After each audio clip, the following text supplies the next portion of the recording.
준행하게 하셨음을 감사드립니다.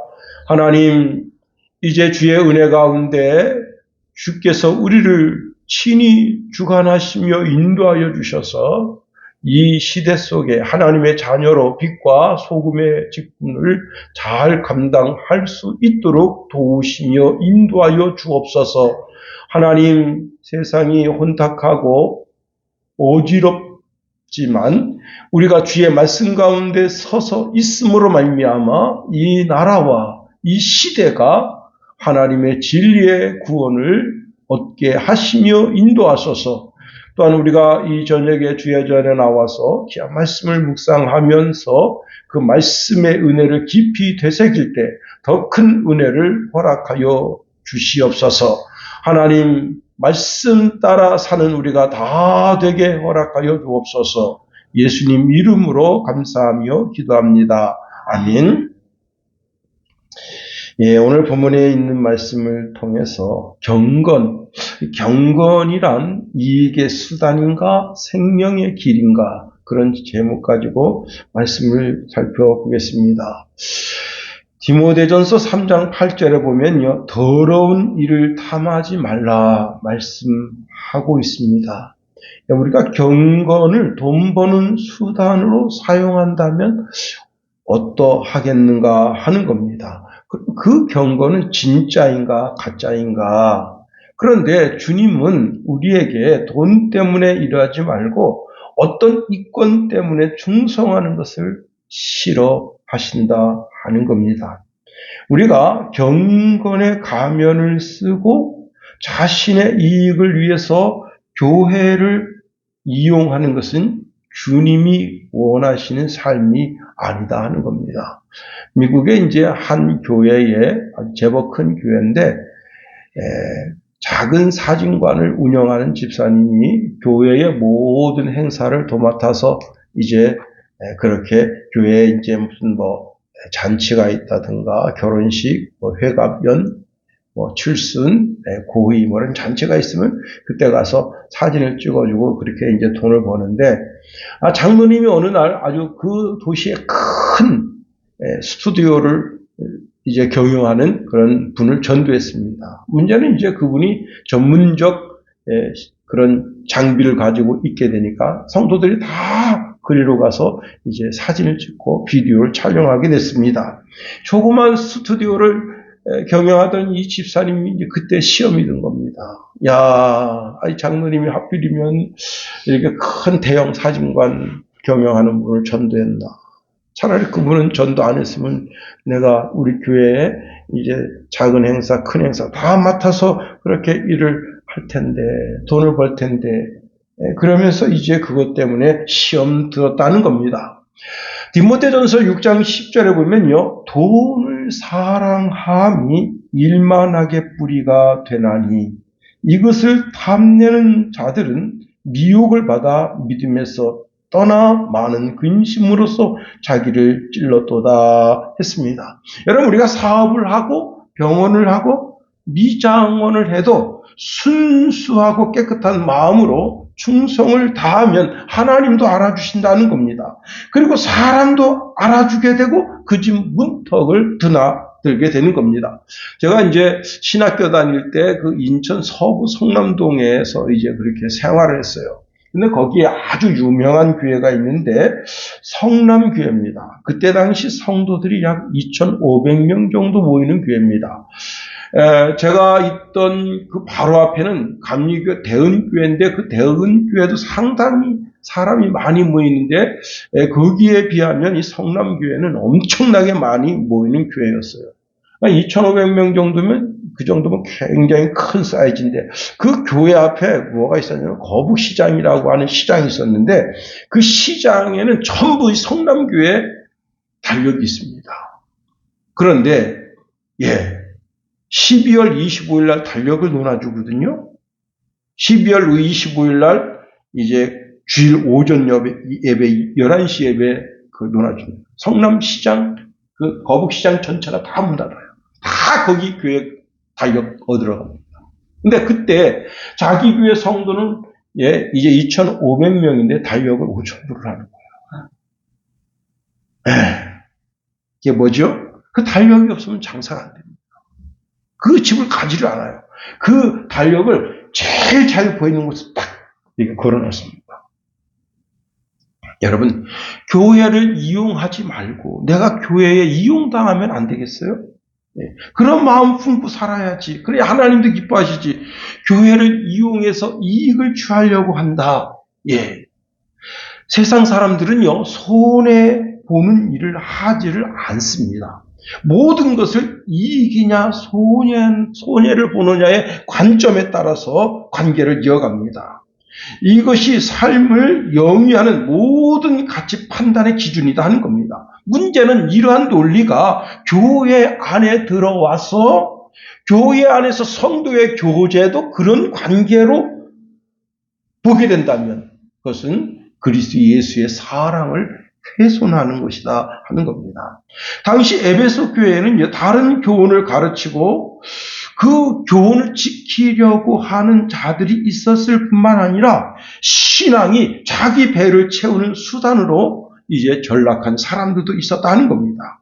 이에 대하여 바울은 진정한 경건이 무엇이냐라고 오늘 본문에서 묻고 있는 겁니다. 여러분, 신앙이 나의 유익을 구하는 도구로 전락한다면 그것은 그때부터는 더 이상 신앙이 아니라는 사실입니다. 우리가 오늘 본문에 있는 말씀을 통해서 세 가지로 한번 살펴보도록 하겠습니다. 첫 번째는요, 이익을 추구하는 신앙은 말씀의 궤도에서 이탈한 교만과 같다. 3절, 4절 말씀해 보면 이렇게 말씀하고 있네요. 누구든지 다른 교훈을 하며 바른 말, 곧 우리 주 예수 그리스도의 말씀과 경건에 관한 교훈을 따르지 아니하면 그는 교만하여 아무것도 알지 못한다 말씀하고 있습니다. 여기 다른 교훈이라고 하는 것은요, 전혀 색다른 교훈이나 해석이라는 그런 말뜻이 아니라 복음에서 벗어났다는 겁니다. 그래서 왜곡된 복음을 가르친다는 거예요. 자, 복음의 중심이 뭐죠? 예수님이죠. 당연히 예수님이죠. 예. 그런데 다른 교훈이 뭐예요? 그 예수님을 어떻게 이용해서 인간 중심의 생각, 인간 중심의 이익, 어떤 그런 인간 중심의 철학을 거기에 집어넣어서 자, 예수님을 마음 중심에 두지 아니하고 다른 가르침, 다른 교훈을 거기에 은근슬쩍 집어넣는 겁니다. 자, 그러면 반대로 바른 교훈, 바른 말은 뭐겠습니까? 3절에 보니까 우리 주 예수 그리스도의 말씀과 경건이 바른 말이라고 했습니다. 이 바른 말이라고 하는 단어를 헬라어로 보면요, 건강을 갖는다, 건강하게 되다, 타락하지 않는다, 그런 뜻입니다. 바른 말을 가지고 있다면, 즉 복음을 가지고 있다면 그 사람은 건강하게 된다는 거예요. 건강한 신앙을 유지하게 된다고 하는 겁니다. 더더욱이 교리적인 측면에서는요, 죄가 없다는 평가를 받는 그리스도인이라는 뜻을 가지고 있습니다. 또 은혜를 지키는 강한 사람이라는 뜻을 가지고 있다 하는 겁니다. 이 바른 말이라는 단어가. 자, 다시 말하면 바른 말을 가진 사람은 자신의 영혼을 살린다는 겁니다. 자신을 반석 위에 든든히 세운다 하는 겁니다. 그리고 올곧은 신앙생활을 하는 것입니다. 왜? 바른 말이란 바로 예수 그리스도의 말씀, 복음 위에 서 있는 것이기 때문에 그렇습니다. 여러분, 우리가 거울을 보죠. 저도 이제 집에서 나올 때 거울을 봅니다. 거울을 볼 때마다 거울아 이 세상에서 누가 제일 잘생겼니? 그러면 거울이 저한테 답을 준대. 당신입니다. 이렇게 답을 줍니다. 그죠? 여러분, 다 자기 암시에 걸리는 거예요. 다 거울 보면서 야, 이렇게 멋지게 생겼구나. 근데 사실 저는 이제 뭐 잘생겼다고 생각은 하진 않습니다. 그냥 미남이라고 생각하진 않아요. 근데 우리 교회에 정말 멋진 미남인 목사님이 있습니다. 야, 어쩜 저렇게 코가 오똑하고 키도 크고, 저는 키가 작은 게 이제 컴플렉스인데 예수님께서 네가 근심한다고 키 한 자나 더 할 수 있는 줄 아느냐. 그래서 근심 걱정하지 마라. 그래서 그때부터는 근심 걱정하진 않습니다. 그런데 그거를 보면서 내 모습을 딱 보는 거예요. 자, 거울을 통해서 내 터진 모습을 고칠 수 있는 겁니다. 그리고 내 행위를 양심에 비추어서 내 잘못된 행위를 고치게 되는 겁니다. 그러면 영혼은 무엇으로 살필 수 있느냐? 여호와의 말씀, 하나님의 말씀에 비추어서 내 영혼을 살핀다 하는 거예요. 이것이 바로 경건이라는 겁니다. 여러분, 그래서 그리스도인들은 오직 말씀입니다. 오직 성경, 오직 성경. 성경 외에는 그 어떤 것도 우리 앞에 내어놓을 수 없는 겁니다. 왜 그렇죠? 예수님 말씀하십니다. 너희가 구약 성경을 상고하지, 신약 성경을 상고하지.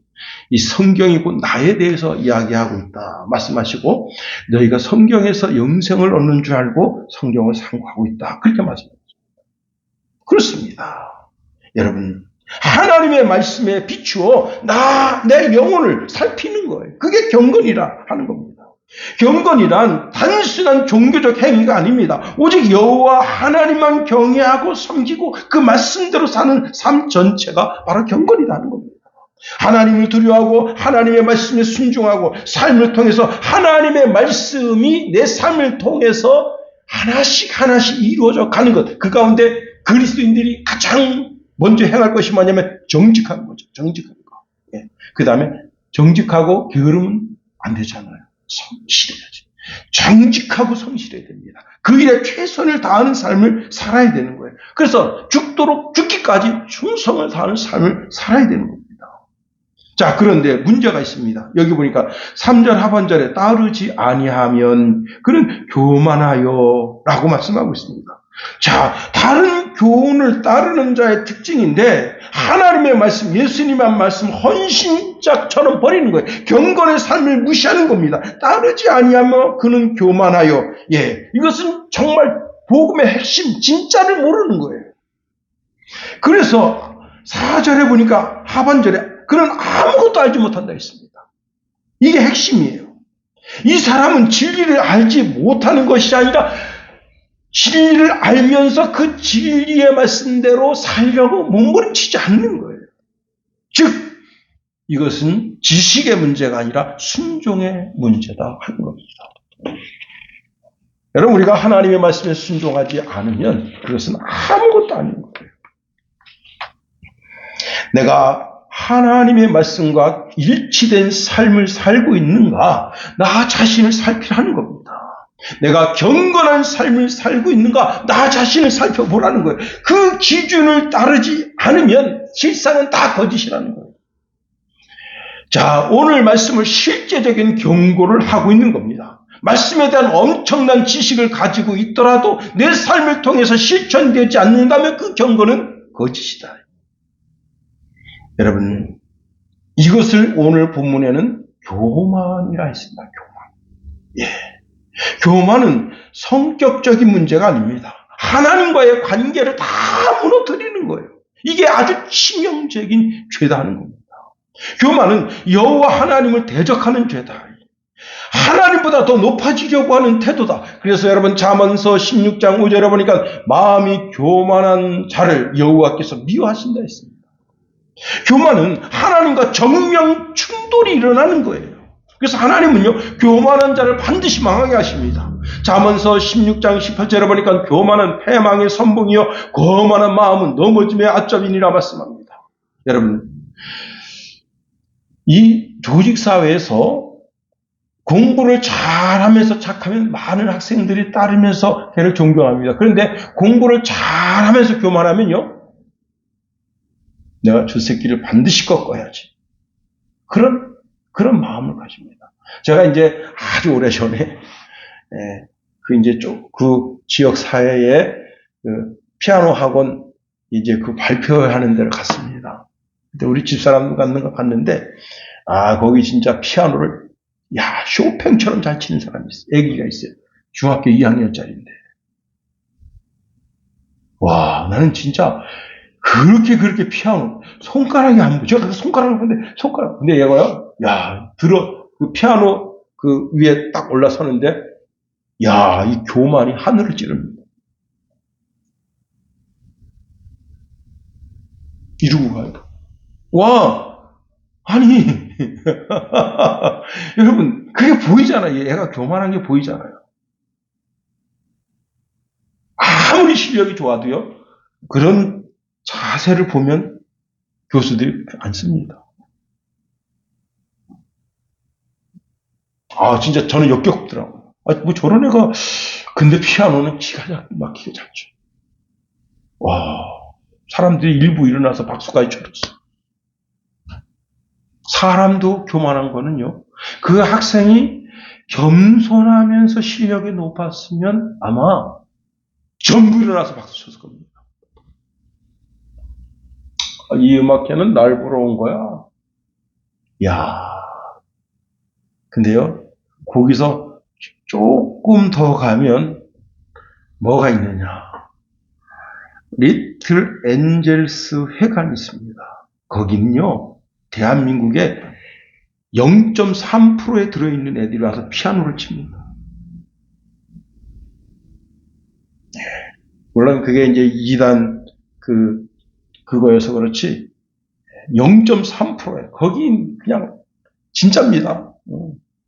그냥 그 0.3%에 들지 못하면 거기 못 들어가요. 거기 피아노, 바이올린, 첼로. 그러면 그 애들은 어떠냐?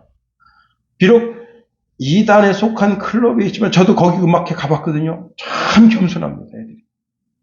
그리고 행동거지 하나하나가 다 봐라. 그렇게 훈련받은 거야.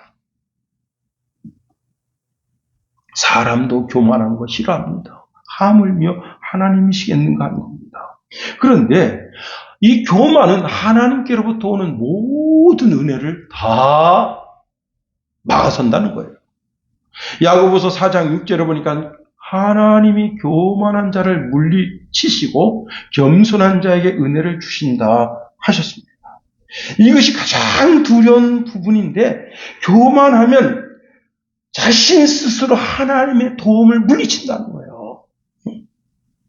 여러분, 그리스도인들에게 있어서 가장 중요한 것은 하나님의 말씀이고, 하나님 말씀이 내 삶의 기준이고, 그리고 내가 어떤 필요에 의해서 하나님의 도움이 절실하게 필요할 때 우리가 간구하며 기도하는데 그 교만함 때문에 하나님께로부터 넌 안 돼! 그렇게 취급받고 하나님께로부터 뺨 맞는 인생 되면 되겠는가 하는 겁니다. 더 나아가 오늘 본문에 보니까 교만이 만들어내는 열매는 다 파괴적이다는 겁니다. 4절 하반절 말씀해 보세요. 변론과 언쟁을 좋아하는 자니 이로써 투기와 분쟁과 비방과 악한 생각이 나며 그랬습니다. 여기 변론이라고 하는 것은요, 토론이나 변론의 뜻보다는요, 더 강한 뜻이 있는데 탐색하다는 뜻이 있습니다. 예, 이 변론이라는 단어 속에는 탐색이라는 뜻이 아주 강하게 들어있습니다. 그런데 이 단어가 아주 좋은 뜻으로는 하나님께 기도하다, 또 하나님께 예배하다 그런 뜻도 있지만 이 탐색이 어떤 뜻을 가지고 있는가 하면 다른 사람의 생명을 빼앗기 위해서 계획하다는 뜻도 있다는 겁니다. 예. 다시 말하면 아주 나쁜 의도로 상대방을 죽이기 위해서 계획을 가지고 상대방의 허점이 무엇인지 탐색하는 것, 그게 바로 그 단어입니다. 여러분, 기회를 잡았다고 하면 그때부터 언쟁이 일어나는 거예요. 그리고 변론이냐 언쟁이냐 이것은 대화가 아닌 일방적인 폭격이에요. 일방적인 폭격. 그래가지고 상대방을 완전히 무력화시키는, 예. 그러니 거기서 무슨 토론이 생겨나겠습니까? 상대방을 완전히 나락으로 떨어뜨리고야 말고, 그리고는 자기는 의양양하는 것, 그것입니다. 그러니 그건 말싸움이에요, 말싸움. 우리나라 자동차 사고 나보세요. 예. 어떤 사람이 이기죠? 목소리 큰 사람이 이긴다. 욕 잘하는 사람이 이긴다. 그게, 그러니까 요즘은 제가 블랙박스가 너무 잘 나왔다고 생각하는 사람 중에 한 사람이에요. 다른 거 다 필요 없습니다. 그 블랙박스에 이 욕이 녹음되면요, 명예훼손죄에 걸려서 오히려 사고 났을 때 죄송해요. 제가 부주의했네. 그리고 서로 그냥 보험사에다 맡기는 게 제일 좋아요. 싸울 필요가 없어. 근데 거기서 옥신각신 막 육두문자 쓰고 그게 요즘 블랙박스가 다 녹음되고 있기 때문에 그것 때문에 명예훼손도 되고 돈 더 내는 거 300만 원 더 물어줘야 돼. 참. 여러분, 이런 사람들의 특징이 있는데 이런 사람은 진리를 배우려 하지 않는다는 겁니다. 그리고 모든 사람을 적으로 돌리고 상대방을 반드시 물어뜯고 이겨야 직성이 풀리는 성격이라 하는 겁니다. 그러니 하나님의 말씀이 그 사람 중심에 있을 수가 없어요. 이 사람은 교만한 사람입니다. 이런 사람이 맺는 열매가 악하기 짝이 없는데 4절에 보면요. 이로써 투기와 분쟁과 비방과 악한 생각이 난다 했습니다. 예수님 뭐라 말씀하셨죠? 그 열매로 그 사람을 안다는 거예요. 그 사람이 살아온 삶을 쫙 들여다보세요. 쫙 들여다보면 이게 하나님이 인정하실 만한 열매인가 하는 겁니다. 마태복음 7장 16절에 그들의 열매로 그들을 알지니 가시나무에서 포도를 또는 엉겅퀴에서 무화과를 따겠느냐 말씀합니다. 열매라고 하는 것은 그 사람의 행위의 결과라는 거예요. 그런데 이 경고문이 불신자들의 언어 생활을 조심하라 그 말뜻이 아니라는 거예요. 이것은 오늘 이 시대를 살고 있는 모든 그리스도인들의 언어 생활을 조심하라고 지금 바울이 경고하는 겁니다. 너가 지금 열매 맺는 그 언어로 맺는 열매가 과연 하나님이 그 열매를 인정하시겠느냐? 응? 하나님께서 기뻐하시는 열매를 맺느냐? 악한 열매를 맺고 있다면 그 악한 열매를 맺는 너 심령을 바꾸라는 거예요. 자기 말에 자기가 얽매인되어 있습니다. 그 사람의 말이 곧 그 사람을 결박한다 하는 겁니다. 내가 한 모든 말은 그냥 사라지는 것이 아니라 그 사람을 반드시 붙잡는 힘이 된다는 거예요. 내가 선한 말을 합니다. 선한 말이 나를 붙잡습니다. 악한 말을 합니다. 악한 말이 나를 붙잡습니다. 이게 참 곤란한 거죠. 내가 한 말이 신뢰가 되고 약속이 되고 때로는 심판의 기준도 된다는 겁니다. 잠언서 6장 2절에 이렇게 말씀하고 있습니다. 내 입의 말로 내가 얽혔으니 내 입의 말로 인하여 잡히게 되었느니라. 그러므로 함부로 말하지 말라는 겁니다. 그 말에 스스로 올무에 걸려서 넘어지는 어리석음이 그 속에 있다는 겁니다. 그렇습니다. 마지막으로 세 번째, 경건을 이익의 방편으로, 이익의 도구로 삼는 위선을 버리라 말씀합니다. 5절 말씀 보세요. 우리 다 같이 한번 5절 한번 읽어봅니다. 시작. 마음이 부패하여지고 진리를 잃어버려 경건을 이익의 방도로 생각하는 자의 다툼이 일어나느니라.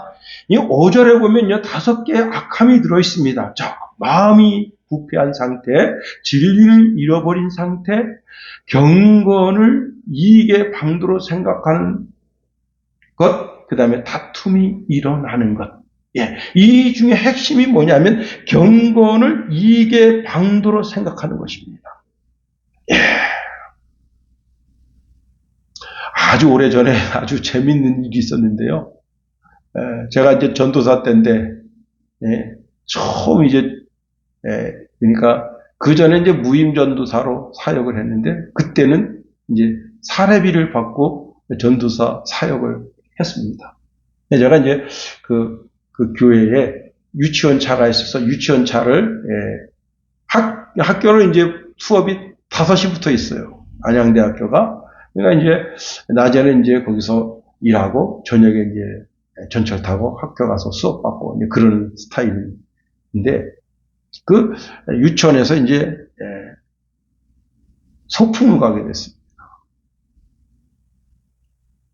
소풍을 가는데 어떤 일이 벌어졌는가 하면 제가 이제 그 담임 목사님 차 옆에 탔는데 어떤 차가 와서 우리 담임 목사님 차를 받은 거예요. 로얄 프린스입니다. 그때 로얄 프린스는요, 굉장히 좋은 차예요.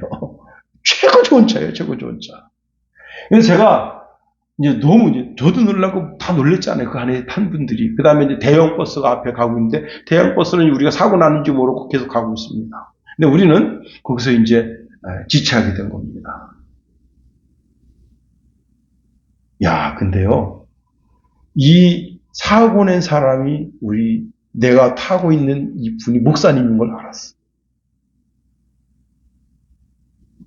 와. 그런데 문제는 뭐냐면 이 사고 낸 사람도 성도예요. 그냥 퉁칠라 그래. 요즘 같으면 있을 수 없는 거죠, 그죠? 야, 근데, 이런 분도 있구나. 자기는 운전으로 이렇게 벌어먹는다 하는데, 차가 그냥 쑥 들어갔어요. 쑥 들어가지고, 뒤에, 근데 그때 당시에는 에어백 같은 게 없었습니다. 있었으면 에어백 다 터졌을 거야. 야, 근데 그 신앙을 탁 내세우면서, 이제 그 공장에 갔는데, 그때 그 고치는 게 한 240만 원 정도 들어갔어요. 그 큰 돈입니다, 그게. 근데 그냥 이분이, 목사님이 그렇게 하시냐고. 이게 우리 목사님이 혼자 못하는 거예요. 예? 아니, 사고를 지가 내놓고, 근데 지가 담배 피다가 사고 낸 거야, 또 그 담배째가 거기서 막 연기가 모락모락 나고 있고, 아이고, 참, 과간이었어요. 아유, 참, 이 사람아. 참. 예. 마음의 부패, 진리를 잃어버림, 경건을 이익의 방도로 생각함, 다툼이 일어나는 것. 여러분, 이 모든 것이 참, 이런 것들이 마음의 위선이죠. 제가 아는 목사님, 교회 장로님이 여러 분 계십니다. 9분 계시는데, 그 중에 한 장로님이 건축 일을 합니다. 건축 일을 하는데, 이제 그 교회를 새롭게 이제 리모델링을 하게 됐습니다.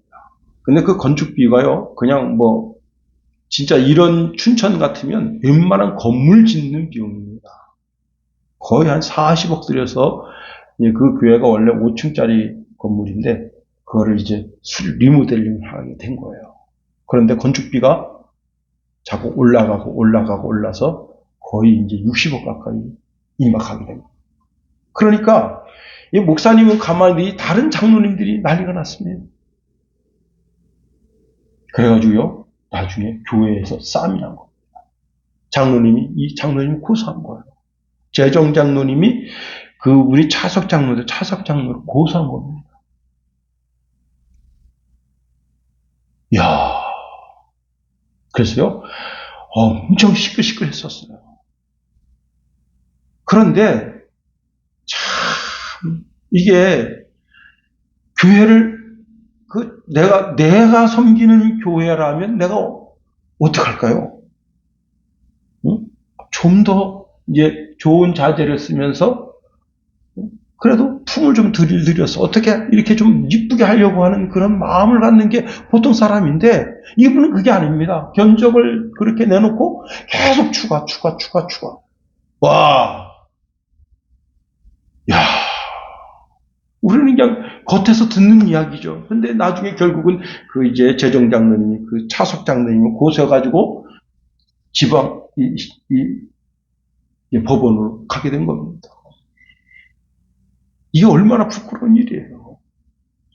그런데 그분이 차석 장로님이 진짜 돈밖에 보이는 게 없어요.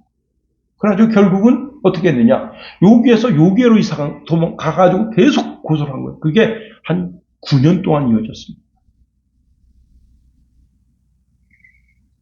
야, 그러니 그 목사님요, 그냥 막 속이 끓어. 그럼 저보고 하는 소리가, 나 화병 안 나 죽지 않고 살아있는 게 이게 대단하다. 나한테 그렇게 얘기해요. 나 화병 안 나는 것만 해도 대단하다. 근데 결국은 어떻게 된 거예요? 고소는 재정장로님이 했지만 결국은 목사님이 법원에 끌려간 거예요. 가서 왜냐면 그 돈 쓴 내역, 그걸 다 밝혀야 되니까. 예? 기가 막히죠. 참 그렇게 해서 장로하고 싶은 생각 없어. 응?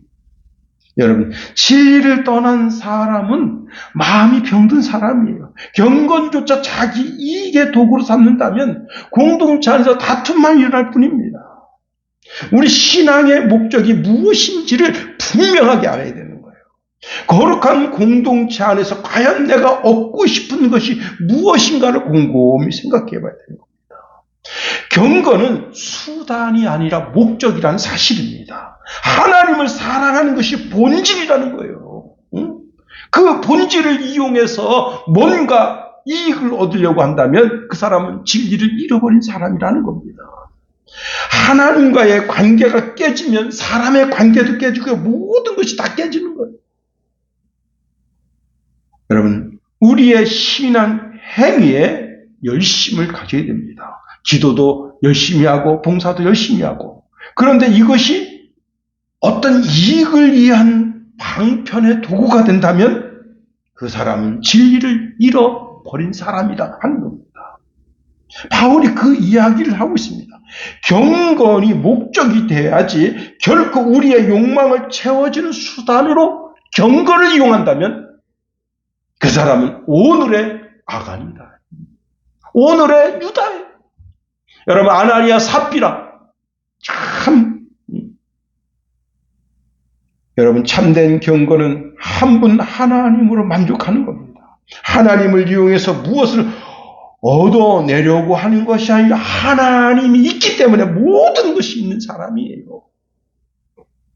여러분, 우리는 질문을 해봐야 됩니다. 내가 어떻게 하면 하나님께 더 복을 받는 인생이 될 수 있을까? 그건 경건이죠. 우리는 좀 더 주님께로 가까이 가는 세상적 가치가 아닌 신앙의 가치로 우리가 자리매김해야 된다는 사실입니다. 그렇습니다.